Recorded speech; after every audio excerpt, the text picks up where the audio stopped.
고린도전서 10장 13절 말씀을 보면 너희가 감당하지 못할 시험당함을 허락지 아니하시고 시험당할 쯤에는 피할 길을 내사 너희로 능히 감당하게 하시느니라.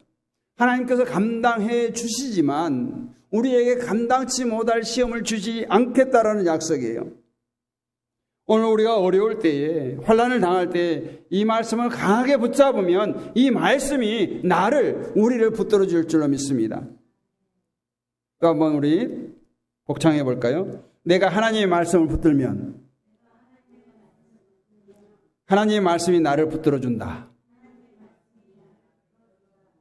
내가 하나님의 말씀을 붙들 때 하나님의 말씀이 나를 붙들어 준다는 거예요. 그리고 이 말씀이 우리를 인도해 주고 승리케 해 줍니다. 여러분 힘듭니까? 어렵습니까? 낙심하지 마십시오. 아무리 해결할 수 없는, 넘을 수 없는 큰 산이 우리 앞을 가로막아도 절망하거나 좌절하지 마십시오.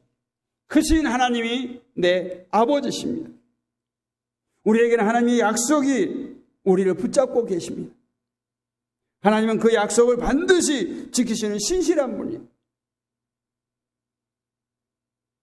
오 신실하신 주, 오 신실하신 주, 내 너를 버리지도 않으리라.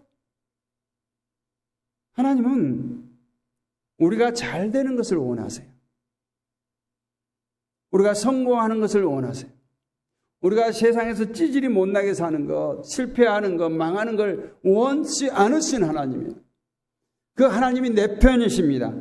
그 하나님을 붙들고 승리하는 여러분 되시기를 원합니다. 마지막으로 이 모든 일은 하나님의 영으로 된다라는 거예요. 오늘 본문 6절을 보니까 힘으로 되지 아니하며 능력으로 되지 아니하고 오직 나의 영으로 되느니라. 여러분 성령 충만 받기를 원합니다. 우리가 성령 충만해야 되는 이유가 그거예요. 성령 충만을 받을 때 오늘 우리들이 큰 산을 넉넉히 이길 수가 있어요. 아무것도 아니에요. 백사장에 가보면 아이들이 모래성을 쌓기도 하고 두더지집을 짓기도 하고 여러 가지 막. 그러면서 그들이 그 자리를 떠날 때 발로 톡톡톡 치고 갑니다. 오늘 하나님 앞에 이 큰 산들은 백사장에 아이가 쌓아놓은 모래성과 같은 거예요. 아이가 발로 툭툭 치면 금방 평지가 되는 거예요. 파도가 한번 휙 쓸고 가면 평지가 되는 거예요. 우리가 성령 충만 받을 때, 성령으로 충만할 때 우리들의 큰 산을 넉넉히 이기게 될 줄로 믿습니다. 사사기서를 보면 사사들이 많이 등장을 하죠. 사사들이 하나님의 부르심을 받기 전에 그들이 어떤 사람들이었는가? 어떤 사람들은 농부이기도 하고 목동이기도 하고 다시 말하면 전혀 보잘것없는 사람들. 사사는 말씀도 선포하지만 그때 당시 사사는 뭐예요? 전쟁도 해야 됐어요. 그런데 삼손을 비롯해서 기드온, 이 많은 사람들이 어떻게 그렇게 적들의 공격 속에서 이스라엘을 구원하고 이스라엘 민족을 이끌은 대단한 사사가 될 수 있었는가? 지도자가 될 수 있었는가? 그것을 성경을 보면 여호와의 신이 임했다 이렇게 말씀하고 있어요. 여호와의 신이 그들에게 임하니까 별 볼 일 없는 보잘것없는 무명의 사람이 이스라엘 민족의 지도자가 되고 이스라엘을 적군의 손에서 구원하는 용사가 될 수 있었다라는 거예요. 그래서 사사기 11장 2절 보면 여호와의 영 곧 지혜와 총명의 영이요 모략과 재능의 영이요 지식과 여호와를 경외하는 영이 강림하시리니. 사사들에게 그냥 불러다 쓴 것이 아니라 이렇게 기름 부으셔서, 오늘날 표현대로라면 기름 부으셔서 지혜와 총명, 모략, 재능, 지식, 이 모든 것을 부으셔서 사사로 쓰셨다는 거예요. 그렇습니다. 우리가 성령 충만을 받게 될 때 능치 못할 일이 없습니다. 어떤 환난의 산이라도 뛰어넘을 수가 있어요. 승리할 수 있습니다. 은혜 받으면 문제가 해결돼요. 문제는 문제가 아니에요. 문제가 뭐냐? 우리가 은혜 받지 못한 거 문제예요. 문제가 뭐냐? 우리가 성령으로 충만하지 못한 게 문제예요. 문제가 뭐냐? 우리가 말씀을 늘 신뢰하지 않는 것이 문제예요. 아무리 하늘을 찌르는 그 환란의 높은 산이라고 할지라도 은혜 받으면 뛰어넘을 수 있고 해결할 수가 있습니다. 은혜 받읍시다. 성령으로 충만합시다. 로마서 8장 26절 말씀도 보면 성령도 우리의 연약함을 도우신다고 말씀합니다. 그래요. 성령님께서 우리를 개인적으로 도와주세요. 그리고 우리와 함께 하셔서 외로운 자들을 위로해 주시고 피곤한 자들에게 힘을 주시고 낙심한 자를 붙잡아서 용기를 주시고 절망 속에 빠진 자를 소망을 주시고 이것이 여호와의 신 성령님이라는 거예요. 이러한 여호와의 신이 여러분 모두에게 임하시기를 주님의 이름으로 축원합니다. 그뿐 아니라 여호와의 신은 너희를 가르쳐 깨닫게 한다라고 요한일서 2장 27절은 말씀합니다. 우리는 어디를 가야 하는지 때로는 무슨 일을 해야 하는지 막막할 때가 있습니다. 그 문제 앞에 커다란 산 앞에 정말 한 발짝도 내 힘으로 내딜 수 없는 그때마다 하나님께서 우리에게 갈 길을 깨닫게 해주시고 우리에게 올바른 선택을 할 수 있도록 지혜를 주시겠다 이렇게 말씀해요. 하나님께서는 우리를 사랑하시고 자비와 인자를 베풀어 주셔서 우리가 답답해할 때마다 우리에게 지혜로 깨닫게 해주십니다. 어떻게 해야 될지를 가르쳐줘요. 동으로 가야 될지 서로 가야 할지를 가르쳐줍니다. 진행해야 될지 멈춰서야 할지를 가르쳐줍니다. 이것이 바로 하나님의 사랑이에요. 나의 앞에서 끌어주시고 나의 등 뒤에서 밀어주시는 그 하나님의 사랑. 이것이 성령의 역사예요. 성령께서 우리에게 당한 여러 가지 환난, 시련만 해결해주고 승리하게 해주는 영이 아니라 내 속에 있는 문제까지 해결해 주시는 능력의 영이라는 것이에요. 그러면서 요한복음 14장 16절에서 뭐라고 말씀합니까? 보혜사를 너희에게 주사 영원토록 너희와 함께 있게 하리니. 보혜사가 성령 아니에요? 성령께서 우리를 영원토록 함께 하시겠다는 거예요. 지금도 오늘도 우리를 인도해 주시겠다고 말합니다. 성령은 우리의 가는 길을 인도해 주시는 하나님의 영입니다. 우리의 상담자가 되어주세요. 성령께서 우리의 마음을 감동시켜 주십니다. 그래서 우리 마음을 감동시켜 주셔서 주님의 뜻대로 따라가도록 인도해 주시고 진리를 따라가도록 인도해 주시고 믿음으로 살 수 있도록 인도해 주시고 말씀에 순종하도록 인도해 주시는 거예요. 그게 성령께서 하시는 거예요. 보혜사가 뭐예요? 보혜사. 성령을 보혜사라고 하는데 보혜사라고 하는 말은 위로한다는 말이에요. 우리를 위로해 주신다는 거예요. 우리는 세상 사람에게 위로받을 수 있는 것이 있기도 하지만 세상으로부터 위로받을 수 없는 그런 엄청난 상황에서 성령께서 우리를 위로해 주시면 그 위로는 죽을 자를 살리십니다. 요즘에 우울증, 정말 죽고 싶은 그 충동, 많은 사람들이 정신과 치료를 받잖아요. 근데 안 돼요. 치료가 안 돼요. 또 자살을 하기도 합니다. 하나님을 만나면 해결됩니다. 성령께서 그 마음을 만져주셔야 돼요. 그래서 성령께서 위로할 때 죽을 자가 살아나는 거예요. 약한 자를 소망의 사람으로 만들어줍니다. 놀라운 일 아니에요. 성령의 역사는 우리를 살리시고 우리에게 용기를 주시고 힘을 주셔서 정말 젊은 독수리처럼 날개치며 하늘을 향해 올라갈 수 있게 해주신다는 거예요. 이것이 놀라운 성령의 역사예요. 그래서 우리는 낙심은 금물이다. 낙심해서는 안 된다는 거예요. 사랑하는 성도 여러분, 하나님의 영은 능치 못할 일이 없으십니다. 우리는 매일매일 무슨 일을 만날지 모르잖아요. 우리가 내일 어떤 일을 만난다면 오늘 대비하면 되겠지만 우리가 어떤 일을 알 수가 없어요. 다시 말하면 숱하게 많은 산들이 우리 앞에 다가옵니다. 어떤 곳은 낮은 산, 어떤 곳은 높은 산, 어떤 곳은 평지와 같은데 가보니까 울룩불룩해서 넘어뜨리는 산, 어떤 곳은 험한 산들이 가로놓여 있을 겁니다. 그러나 우리는 두려워하지 않습니다. 하나님의 능력이 우리와 함께하기 때문에 그렇습니다. 하나님의 사랑이 우리를 지켜주시기 때문에 그렇습니다. 여러분, 우리 앞길을 생각하면 답답할 수 있어요. 현실을 바라보면 너무나 마음이 어둡습니다. 절망입니다. 내 힘으로 해결할 수 없는 험한 삶을 살아야 되고 또 우리의 힘으로 넘어갈 수 없는 높고 낮은 산, 또 넘고 넘어도 또 나타나는 그 산들을 계속해서 넘어야 되는 현실을 보게 됩니다. 오늘 유대인들을 대적하는 자들은 큰 산처럼 거만하고 완고했어요. 또 내부적으로도 방해하는, 반대하는 세력들이 만만치 않았습니다. 그러나 하나님께서 하실 역사가 있게 될 그 산들은 정말 모래성을 쌓는 그것과 같습니다. 믿음은 산들을 옮겨 평지로 만들 것입니다. 예수 그리스도는 우리의 스룹바벨이 되십니다. 그 은혜로 이루지 못할 어려운 일이란 아무것도 없습니다.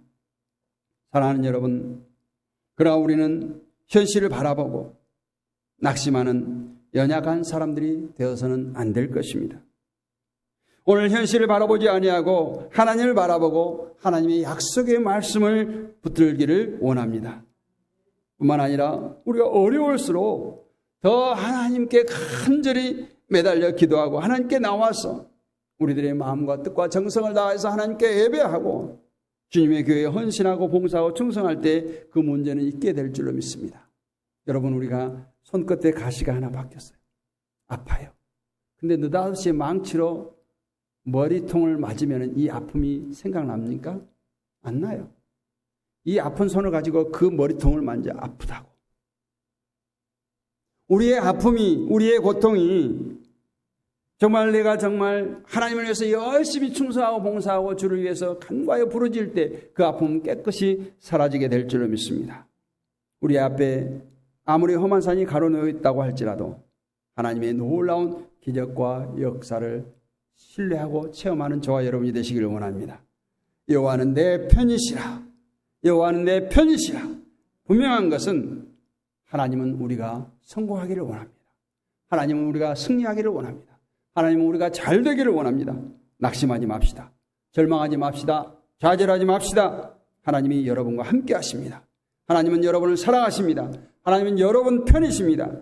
성령께서 지금도 여러분을 붙들고 계시고 도우시고 함께 하십니다. 오늘도 내일도 낙심하거나 뒤로 물러서지 말고 하나님과 동행하며 승리하는 복된 인생이 되시기를 주님의 이름으로 축원합니다. 거룩하신 아버지 하나님 은혜를 감사합니다. 오늘도 스룹바벨을 통해서 주신 하나님의 놀라우신 기적을 봅니다. 우리 인생 가운데도 이와 같이 엄청난 산들이 매일매일 다가오지만 능히 이기게 될 줄로 믿습니다. 하나님께서 함께 하시고 성령께서 우리를 붙들고 계시기 때문에 우리 앞에 있는 어떠한 장애물도 능히 이기고 승리하는 삶을 살게 될 줄로 믿습니다. 그 하나님을 찬양합니다. 영광 돌립니다. 감사를 돌립니다. 주님 영광 받아주시고 우리의 삶의 여정 가운데 항상 하나님 강한 팔로 붙들어주시고 이길 힘을 주셔서 이 험악한 세상 가운데 날마다 승리하는 복된 성도들이 되게 하여 주옵소서. 믿사옵고 살아계신 우리 주 예수 그리스도의 이름으로 감사하고 기도하옵나이다. 아멘.